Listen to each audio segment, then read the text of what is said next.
नमस्कार प्यारे साथियों, एसएन इलेक्ट्रिकल एकेडमी के यूट्यूब चैनल पे आप सभी का स्वागत है।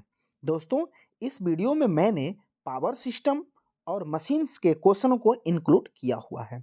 वीडियो को कंप्लीट वॉच कीजिएगा, बहुत कुछ सीखने को मिलेगा। और ये जो है, ये स्पेशली यूपी आरवीएनएल के स्टूडेंट के लिए ये वीडियो है। तो जो भी स्टूडेंट यूपी आरवीएनएल की प्रिपरेशन करने वाले हैं, वो स्टूडेंट इस वीडियो को कंप्लीट वॉच करेंगे तो बहुत कुछ सीखने को मिलेगा। आप चलिए बिना देर किए पहले नंबर क्वेश्चन को हम यहाँ पे देखते हैं।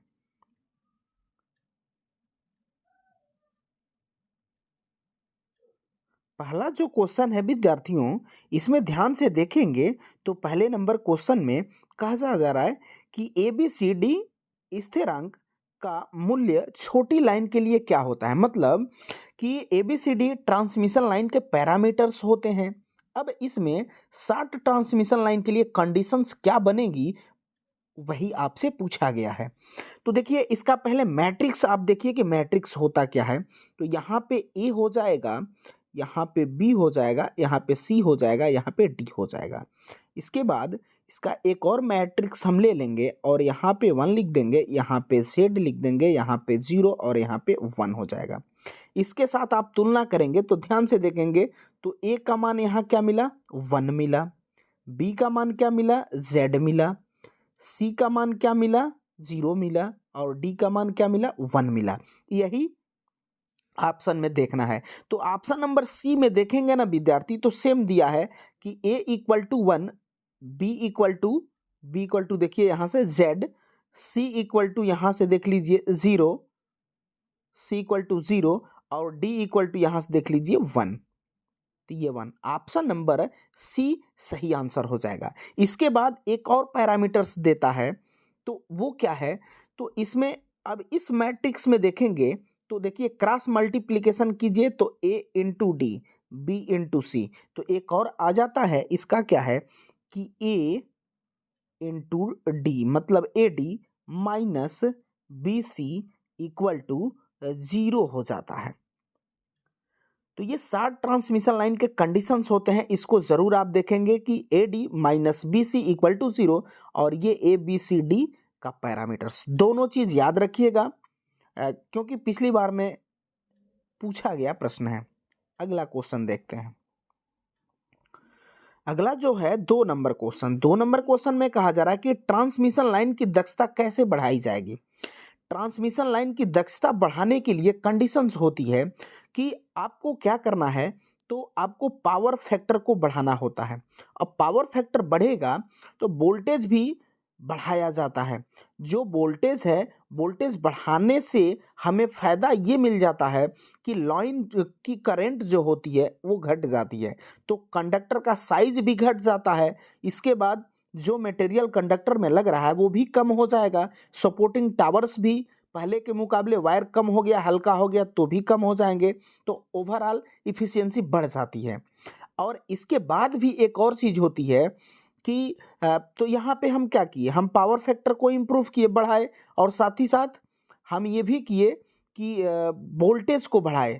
वोल्टेज बढ़ाने से हमको क्या हो गया कि करंट कम हो गई, तो करंट कम होने से लाइन का लॉसेस कम हो गया, चालक का आकार घट गया, मतलब क्रॉस सेक्शनल एरिया कम हो जाएगा ना, क्योंकि करंट घटेगी यानी रजिस्टेंस बढ़ जाएगा। तो हम कंडक्टर पहले के मुकाबले अब पतला कंडक्टर प्रयोग करेंगे। तो यहाँ पे मेन हम क्या किए हैं, पावर फैक्टर को बढ़ाए हैं। ऑप्शन नंबर देखिए कि यहाँ पूछा है कि ट्रांसमिशन लाइन की दक्षता आप कैसे बढ़ाएंगे।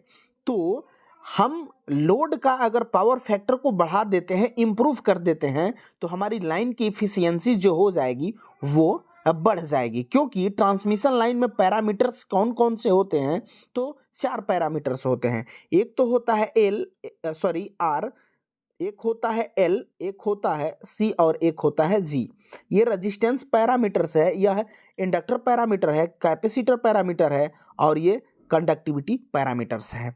तो यहाँ पे ऑप्शन नंबर क्या हम दे देंगे, ऑप्शन नंबर C सही आंसर हो जाएगा, क्योंकि लोड के पावर फैक्टर को बढ़ाई जा सकती है। और पैरामीटर्स कौन कौन से हो रहे हैं, resistance R parameters, L inductor parameters, मतलब इसे संट इंडक्टर बोलते हैं, संट कैपेसिटर बोलते हैं और संट कंडक्टेंस बोलते हैं। ये 4 पैरामीटर्स होते हैं। और इसमें और पूछे जाते हैं कि शॉर्ट ट्रांसमिशन लाइन जो होती है उसमें कौन कौन से रहते हैं, तो उसमें आर और एल पैरामीटर्स ही उपस्थित होगा, सी और जी पैरामीटर्स निगलेक्ट रहते हैं। लेकिन मीडियम ट्रांसमिशन लाइन में पूछा जाता है कौन कौन से पैरामीटर प्रेजेंट रहेंगे, तो मीडियम लाइन में याद रखिएगा आर भी प्रेजेंट होता है, एल भी और सी भी पैरामीटर्स प्रेजेंट होता है, लेकिन मीडियम लाइन में जी एब्सेंट रहता है। लेकिन लॉन्ग ट्रांसमिशन लाइन की बात किया जाएगा तो इसमें आर, एल, सी और जी चारों पैरामीटर्स प्रेजेंट रहते हैं। अगला क्वेश्चन, अगला जो क्वेश्चन है 3rd नंबर, इसमें कहा जा रहा है कि ट्रांसमिशन लाइन में पावर हानि का मुख्य कारण क्या है। ट्रांसमिशन लाइन में पावर हानि का कारण बताना है कि कौन सा कारण है, तो इसमें ध्यान से आप समझेंगे कि क्या कारण है। तो ट्रांसमिशन लाइन में पैरामीटर्स की बात किया जाएगा विद्यार्थियों, तो कौन कौन से पैरामीटर्स हो रहे हैं, तो एक आर हो जा रहा है, इसके बाद एल हो जा रहा है, इसके बाद सी हो जा रहा है और इसके बाद जी हो जा रहा है। आर को हमने क्या कहा, तो रजिस्टेंस बोला। एल को क्या बोलेंगे, तो सीरीज इंडक्टेंस बोलेंगे। और सी को क्या बोलेंगे, तो शंट कंडक्टेंस कैपेसिटेंस बोलेंगे। और जी को क्या बोलेंगे, शंट कंडक्टेंस बोलेंगे। अब देखिएगा कि अगर ट्रांसमिशन लाइन में पावर ट्रांसफर में जो लॉस होगा, पावर लॉस होता है, उसका जिम्मेदार कौन होता है, आर होता है। इस चीज को ध्यान से समझिएगा। ट्रांसमिशन लाइन में पावर लॉस का कारण क्या हुआ, रेजिस्टेंस हुआ। इसके बाद ट्रांसमिशन लाइन की ट्रांसफर कैपेबिलिटी को बढ़ाना होगा, तो वह घटाने का जिम्मेदार कौन होता है, तो शंट इंडक्टेंस होता है, मतलब एल होता है, शंट इंडक्टेंस। इसके बाद अगर चार्जिंग करंट आती है ना ट्रांसमिशन लाइन में नो लोड पे, तो उस चार्जिंग करंट का कौन जिम्मेदार है, तो वह शंट कैपेसिटेंस होता है, मतलब सी होता है। और इसके बाद ट्रांसमिशन लाइन में जो लीकेज करंट होगी वह उसका कौन जिम्मेदार होता है, तो उसका जिम्मेदार जी होता है, और जी को हम बोलते हैं शंट कंडक्टेंस। फिर से एक बार देख लीजिए, रेजिस्टेंस पावर, ट्रांसमिशन लाइन में पावर लॉस का जिम्मेदार हुआ। एल को हम क्या बोल रहे हैं, सीरीज इंडक्टेंस। ये क्या है कि ट्रांसमिशन लाइन के ट्रांसफर कैपेबिलिटी पे है। और सी जो है इसे हम क्या बोल रहे हैं, शंट कैपेसिटेंस, ये चार्जिंग करंट का जिम्मेदार है। और जी जो है शंट कंडक्टेंस, ये लीकेज करंट का जिम्मेदार है। तो यहाँ पूछा है कि ट्रांसमिशन लाइन में पावर लॉस का जिम्मेदार कौन हुआ, रेजिस्टेंस हुआ ना, और यही पूछा गया है। तो ऑप्शन नंबर बी में ध्यान से देखेंगे तो लिखा गया है प्रतिरोध, यानी ऑप्शन नंबर यहाँ पे क्या हो जाएगा, बी सही आंसर हो जाएगा। उम्मीद करेंगे कि विद्यार्थियों ये आपको समझ में आए होंगे चारों पैरामीटर्स। अगला क्वेश्चन, अगला जो क्वेश्चन है इसमें कहा जा रहा है कि आइसोलेटर कैसे ऑपरेटेड होता है। तो याद रखिएगा आइसोलेटर जो होता है वो हमेशा नो लोड पे ऑपरेट कराया जाता है। और ये आप कहीं भी देखेंगे तो जिसमें आपको स्विच गियर, बड़े बड़े सब स्टेशनों पे ये आइसोलेटर आपको देखने को मिलेगा। और याद रखिएगा नो लोड पे ऑपरेट कराया जाता है, तो इसका मतलब हुआ कि इसकी करंट रेटिंग नहीं होती है, हमेशा ही ये नो लोड पे ऑपरेट कराया जाएगा। तो ध्यान से देखेंगे तो ऑप्शन नंबर सी में देखने को मिलेगा आपको कि एक अनलोड स्विच युक्ति की तरह वर्क करता है। ऑप्शन नंबर सी प्यारे साथियों सही आंसर हो जाएगा। अगला क्वेश्चन 5 नंबर क्वेश्चन में कहा जा रहा है कि धारा चोपिंग सामान्यता होती है, करंट चोपिंग किस प्रकार के सर्किट ब्रेकर में होगी, आंसर करेंगे। अब देखिएगा ध्यान से समझिएगा इसको कि सर्किट ब्रेकर होते कौन कौन से हैं। तो एक तो होता है एयर सर्किट ब्रेकर, इसके बाद ओसीबी ऑयल सर्किट ब्रेकर, इसके बाद AC air blast circuit breaker, इसके बाद VCB वैक्यूम सर्किट ब्रेकर, इसके बाद SF6 sulphur hexafluoride circuit breaker, और इसके बाद आपकी MCB घरेलू में MCB मिनिएचर सर्किट ब्रेकर आता है। इसके बाद लीकेज से ELCB आ जाती है, अर्थ लीकेज सर्किट ब्रेकर, और उससे एक आ जाती है RCCB, residual current circuit breaker, जो कि अधिक सेंसिटिव होती है।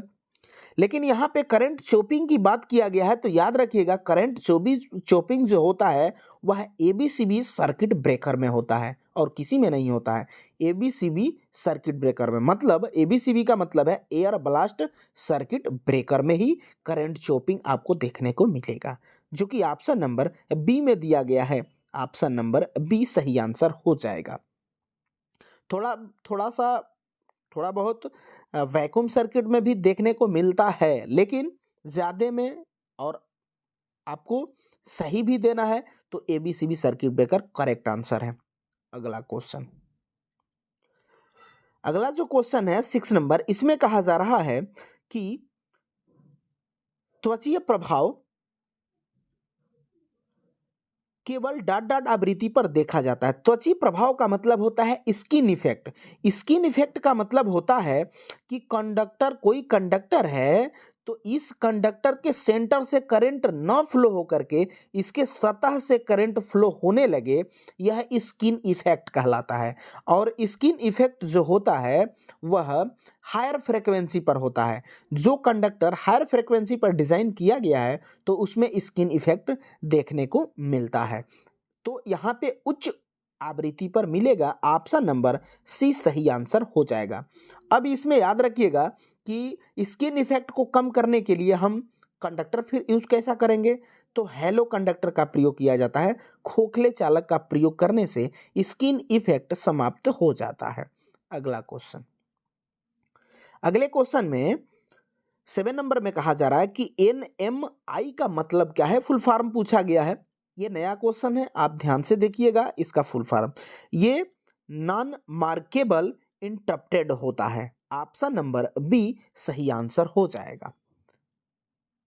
अगला जो क्वेश्चन है 8 नंबर, इसमें कहा जा रहा है कि श्रेणी मोटर की शून्य लोड पर गति क्या होती है। सीरीज जो मोटर होते हैं, अगर उसको नो लोड पे चलाया जाएगा तो फिर उसकी स्पीड क्या होगी। आप सब जानते होंगे फार्मूला, N समानुपाती EB अपन फाई होता है। N जो है इस मोटर की स्पीड है, EB जो है बैक EMF है, और फाई जो है फ्लक्स है। तो ये बताइए, फाई जो फ्लक्स है तो इसके समानुपाती करंट हो जाएगी ना। अगर जो भी करंट माप सीरीज है तो सीरीज मोटर में आर्मेचर करंट, लोड करंट, ये सब समान होती हैं। उसके बाद सीरीज वाइंडिंग की भी करंट समान होगी। कोई भी मोटर होगी, याद रखिएगा कि अगर लोड बढ़ाएंगे ना, लोड को बढ़ाया जाएगा तो फिर लोड करंट भी बढ़ेगी। लोड करंट बढ़ेगी तो यहां से देखिए कि जब यहां लोड करंट बढ़ जाएगी तो यहां पे आर्मेचर करंट भी बढ़ जाएगी और यहां पे सीरीज फील्ड करंट भी बढ़ जाएगी। तो यहां कहा कि नो लोड पर, नो लोड का मतलब हुआ कि ये लोड नहीं है, तो फिर लोड करंट भी जीरो है। लोड करंट जीरो है तो फिर सीरीज वाइंडिंग की भी करंट, आर्मेचर की भी करंट सब जीरो हो जाएगी। तो जब जीरो हो जाएगी करंट, तो फिर फ्लक्स का मान भी तो क्या हो जाएगा, जीरो। और जब फ्लक्स का मान जीरो हो जाएगा तो स्पीड के साथ देखिए रिलेशन कैसा है, व्युत्क्रमानुपाती का है। ये घट रहा है मतलब जीरो हो गया, तो ये तो मैक्सिमम होगा ना, और जीरो का ऑपोजिट अनंत हो जाएगा। इसका मतलब है कि मोटर जो है अनंत स्पीड हो जाएगी। ऑप्शन नंबर ए सही आंसर हो जाएगा। और कहा भी जाता है कि सीरीज मोटर को कभी भी नो लोड पर स्टार्ट नहीं करना चाहिए, यही रीजंस होते हैं। अगला जो क्वेश्चन है 9 नंबर, इसमें कहा जा रहा है कि इंटरपोल का कार्य क्या होता है। अब इसको देखिए कि इंटरपोल होते क्या हैं। तो जो मेन पोल होता है, उस पोल के, दो मेन पोल के बीच में एक छोटा पोल स्थापित किया जाता है, इसे ही हम इंटरपोल कहते हैं। और इसी पर इंटरपोल बाइंडिंग भी की जाती है। अब ये इंटरपोल मोटर और जनरेटर में होते कैसे हैं, इसको ध्यान से समझिएगा। देखिएगा, अगर जनरेटर की बात करेगा तो जनरेटर में अगर रोटेशन की जो दिशा है, जनरेटर की बात है, तो आगे आने वाले पोल के समान होगी इंटरपोल की ध्रुवता, लेकिन मोटर में पीछे छोड़ा गया मतलब विपरीत दिशा में आने वाले इंटरपोल के समान होती है पोलैरिटी इंटरपोल की। तो ये जनरेटर और मोटर का कंडीशन हुआ। इसके बाद इंटरपोल आप देखें कि दो मेन पोल के बीच में स्थापित छोटा पोल इंटरपोल होता है। अब इस पर इंटरपोल बाइंडिंग भी की जाती है। वह बाइंडिंग होगी तो वह बाइंडिंग जो होगी वह मोटा वायर होता है और टर्न जो होता है कम होता है। अब ये इसका कनेक्शन देखेंगे तो इंटरपोल का जो कनेक्शन इंटरपोल वाइंडिंग जो होती है वो आर्मेचर के सीरीज में स्थापित किए जाते हैं और इसका जो काम होता है वह कम्यूटेशन को दूर करना होता है। मतलब कम्यूटेटर पे जो स्पार्किंग कम्यूटेशन हुआ उसको समाप्त करने का काम इंटरपोल का ही होता है। और ये भी याद रखिएगा कि मेन पोल से इसकी जो हाइट होती है वो छोटे छोटे होते हैं, हाइट इसकी कम होती है। तो यहाँ पे देखिए यहाँ लिखा गया है कि कम्यूटेटर पर स्पार्किंग को कम करेगा कौन? इंटरपोल। ऑप्शन नंबर बी सही आंसर हो जाएगा। और ये भी याद रखिएगा कि इंटरपोल की ध्रुवता जनरेटर में आगे आने वाले पोल के समान और मोटर में विपरीत मतलब पीछे आने वाले पोल के समान होती है। और इस पर बाइंडिंग जो है मोटे तार की होगी और कम टर्न की होती है। अगला क्वेश्चन, अगला 10 नंबर क्वेश्चन है कि लोड बढ़ाने पर डीसी शंट मोटर की स्पीड क्या होती है? लोड बढ़ाने पर डीसी शंट मोटर की स्पीड क्या होती है? तब इसको देखिए, मोटर में इक्वेशन क्या होता है बैक ईएमएफ का? तो ईबी इक्वल टू हो जाएगा V माइनस IA RA हो जाएगा। अब इसमें लोड बढ़ाया गया है तो इसकी स्पीड पूछा जा रहा है। तो ये बताइए कि लोड जब हम बढ़ाएंगे तो फिर लोड करंट भी बढ़ेगी, और लोड करंट जब बढ़ेगी तो फिर आर्मेचर करंट भी बढ़ेगी, आर्मेचर करंट बढ़ेगी तो आर्मेचर में आईआर ड्रॉप भी बढ़ेगा। तो देखिए यहाँ पे ये आर्मेचर ड्रॉप है ना IARA, ये बढ़ जाएगा। जब ये बढ़ जाएगा तो माइनस भी है तो भी का मान भी घट जाएगा ना। अभी का मान घटेगा तो भी के साथ ये बैक ईएमएफ भी क्या है समानुपात में है तो ये भी घट जाएगा, मतलब बैक ईएमएफ घटा। अब देखिए बैक ईएमएफ का एक और इक्वेशन होता है कि EB equal to phi ZNP upon 60A।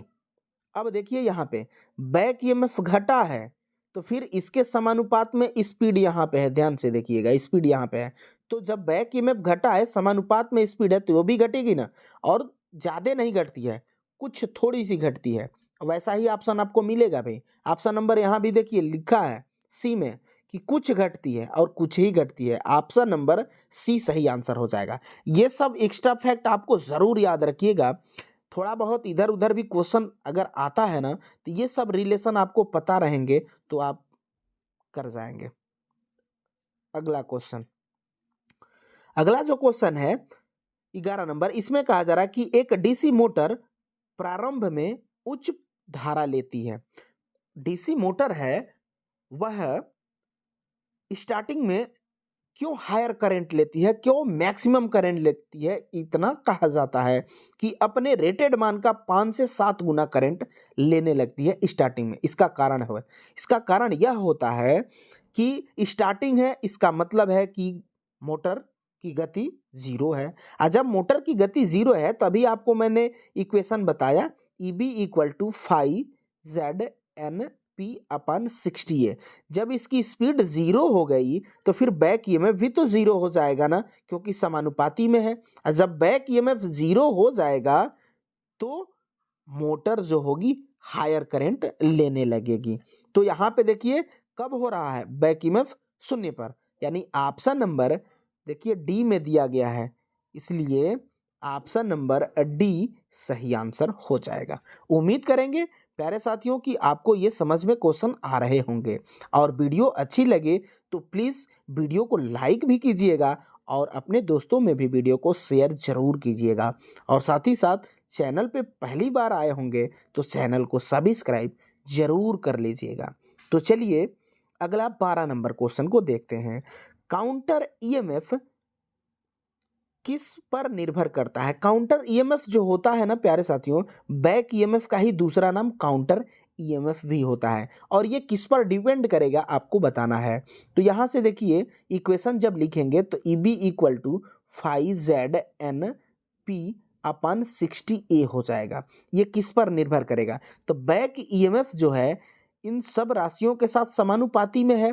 तो फाई जो है फ्लक्स है, जेड जो है चालक की संख्या है, और एन जो है मोटर की रोटेशन की स्पीड है, और पी जो है पोल की संख्या है, और ए जो है पैरेलल रास्तों की संख्या है। तो अब आइए ऑप्शन में, मोटर की स्पीड एन समानुपाती है तो इस पे तो करेगी। अगला जो है फ्लक्स प्रति पोल, अब ये पोल जो है इस पर भी कर रही है। अगला जो है कि आर्मेचर में समांतर पथों की संख्या, तो समांतर पथों की संख्या जो है वो उसे एक को बोलते हैं ना पैरेलल रास्तों की संख्या, तो इस पर भी करेगी, यानी ए बी सी तीनों पर करेगी। ऑप्शन नंबर डी यहाँ पे सही हो जाएगा कि उपरोक्त तो सभी पे करेगी। और ये मोटर और जनरेटर में इक्वेशन जो होता है ना सेम इक्वेशन होता है, कोई अंतर नहीं होता है, सिर्फ मोटर में हम ईबी कहते हैं, जनरेटर में ईजी कहने लगते हैं। अगला 13 नंबर क्वेश्चन कि बैटरी चार्जिंग में निम्न युक्त जनरेटर प्रयोग किया जाता है। बैटरी चार्जिंग में कौन से जनरेटर प्रयोग किए जाते हैं? तो इसमें देखिएगा बैटरी चार्जिंग होगी तो इसमें हम शंट जनरेटर का प्रयोग करते हैं। ऑप्शन नंबर सी सही आंसर हो जाएगा। अब इसके बाद जनरेटर का और भी एप्लीकेशन है, इलेक्ट्रोप्लेटिंग में करते हैं, इसके बाद लिफ्टिंग लोड में भी करते हैं। इसके बाद ये ऑप्शन में दिया है टेकोमीटर। टेकोमीटर से हम स्पीड मापते हैं, जैसे मोटर की रोटेशन, कोई भी घूर्णीय मशीन हो उसकी रोटेशन किस स्पीड पे कर रही है तो वो टेकोमीटर से किया जाता है। और कंपाउंड जनरेटर में हम दो आ जाएंगे ना कंपाउंड में, एक डिफरेंशियल और एक कुमुलेटिव। तो डिफरेंशियल है तो आर्क वेल्डिंग चाप वेल्डिंग में प्रयोग कर लेंगे, और इसके बाद एक आ जाएगा कुमुलेटिव। तो कुमुलेटिव का प्रयोग हम स्ट्रेट लाइट में कर लेंगे और रेलवे में कर सकते हैं, इन जगहों पे करने लगेंगे। उम्मीद करेंगे प्यारे साथियों कि ये क्वेश्चन आपको समझ में आया होगा। अगला क्वेश्चन 14 नंबर को देखिए आप ध्यान से। लैप वाइंडिंग की तुलना में वेव वाइंडिंग में जनित विद्युत वाहक बल क्या होगा यदि पोल की संख्या समान है? कहा जा रहा है कि पोल की संख्या अगर बराबर है तो लैप और वेव में किस में ज्यादा ईएमएफ उत्पन्न करेगा? तब देखिए यहाँ पे ध्यान से, एक तो ये डीसी मशीन की बाइंडिंग होती है लैप बाइंडिंग, और एक होती है वेव बाइंडिंग। लैप बाइंडिंग को हम समांतर बाइंडिंग भी कहते हैं और वेव बाइंडिंग को हम श्रेणी बाइंडिंग भी कहते हैं। जहां पे हमें अब इसमें थोड़ा सा रास्ता की पैरेलल रास्तों की संख्या देख लीजिए। तो पोल में लैप बाइंडिंग में क्या होता है कि जितने पोल होंगे उतने पैरेलल रास्तों की संख्या होगी, लेकिन वेव बाइंडिंग में पैरेलल रास्तों की संख्या जो होती है वह केवल 2 होती है। और जहाँ पे हमको हायर करंट चाहिए, वोल्टेज लो चाहिए, वहाँ पे लैप बाइंडिंग को प्रीफर करते हैं, और जहाँ पे वोल्टेज हायर चाहिए, करंट लो चाहिए, वहाँ पे हम वेव बाइंडिंग को प्रयोग करते हैं। तो अगर पोल की संख्या सेम है, सेम कहा भी है, तो लैप बाइंडिंग की तुलना में वेव बाइंडिंग में वोल्टेज क्या होगा? ज़्यादा होगा, अधिक होगा। ऑप्शन नंबर बी सही आंसर हो जाएगा। अगला क्वेश्चन, अगला 15 नंबर क्वेश्चन है कि डीसी जनरेटर में पोल कोर से कैसे बंधे होते हैं? तो देखिए मेन पोल जो होता है ना, इसी पर पोल शू लगाया जाता है, यही पोल शू का आकार है प्यारे साथियों। अब इसका काम क्या है? तो इस पोल पे, इसी पोल कोर पे तो फील्ड वाइंडिंग लपेटी जाती है ना, तो इस फील्ड वाइंडिंग को सपोर्टिंग का काम करता है पोल शू। और इसके बाद जो इससे फील्ड वाइंडिंग से फ्लक्स आता है तो उस फ्लक्स को ज़्यादा से ज़्यादा इस रोटर पर, यानी डीसी मशीन है तो आर्मेचर कहेंगे, तो आर्मेचर पर ज़्यादा से ज़्यादा टकराता है। जब ज़्यादा से ज़्यादा आर्मेचर से टकराएगा तो आर्मेचर ज़्यादा से ज़्यादा फ्लक्स काटेगा, तभी तो आर्मेचर में ज़्यादा वोल्टेज बिल्डअप होगा ना, तो यही इसका काम होता है। अब यहाँ रहा कि ये कैसे बंधा होता है, तो स्क्रू के द्वारा ये कसा रहता है। और ऑप्शन देखिए तो ऑप्शन नंबर डी में दिया है कि काउंटर स्क्रू द्वारा कसा रहता है। ऑप्शन नंबर डी सही आंसर हो जाएगा। तो प्यारे साथियों, आप सबसे रिक्वेस्ट है कि वीडियो को लाइक कीजिएगा और साथ ही साथ अपने दोस्तों में भी वीडियो को ज़रूर शेयर कीजिएगा। और चैनल पे पहली बार आए होंगे प्यारे साथियों, तो चैनल को सब्सक्राइब जरूर कर लीजिएगा। और कमेंट बॉक्स में इसी तरीके की वीडियो पाने के लिए कमेंट बॉक्स में ज़रूर अपना फीडबैक हमें ज़रूर दीजिएगा। तो चलिए, इस वीडियो में बस इतना ही। तब तक के लिए बाय बाय, टेक केयर।